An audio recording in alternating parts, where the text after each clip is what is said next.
Let's look also back at Genesis 24 at the decision of the bride, starting in verse 57. So they said, "We will call the girl and consult her wishes." Then they called Rebekah and said to her, "Will you go with this man?" And she said, I love this, "I will go." So, she's asked to believe the word of a man she's never met. To go to a land that she's never been to before, to leave home never to return, to marry a man she's never even seen. We're talking here about faith. She has to believe the word of this servant. She must come to a crisis of decision, doesn't she? She has to be willing to commit and say, "I will go. I will marry Isaac." Folks, there's a difference between dating Jesus and marrying Jesus. And if you haven't married Jesus, you're not a Christian yet.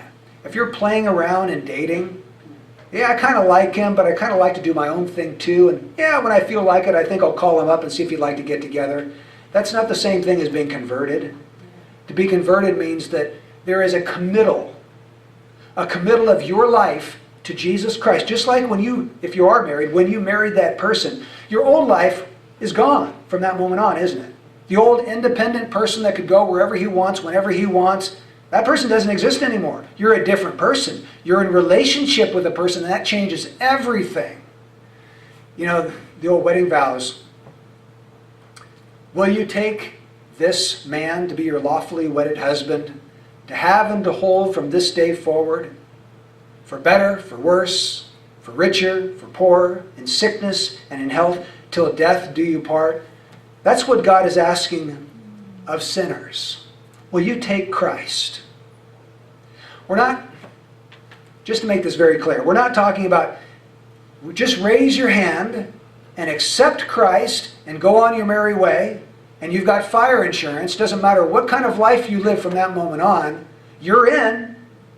You're guaranteed a place in heaven. Folks, that is an abominable doctrine. That's a lie. The Bible says when you're converted, your life changes. A work of the Spirit begins to transform you. And those of you who have been born again, you know this is true, because you're not the same person you once were. Well, you're not the person you want to be, but you're not the person you used to be either. There's been a work of grace that's been going on.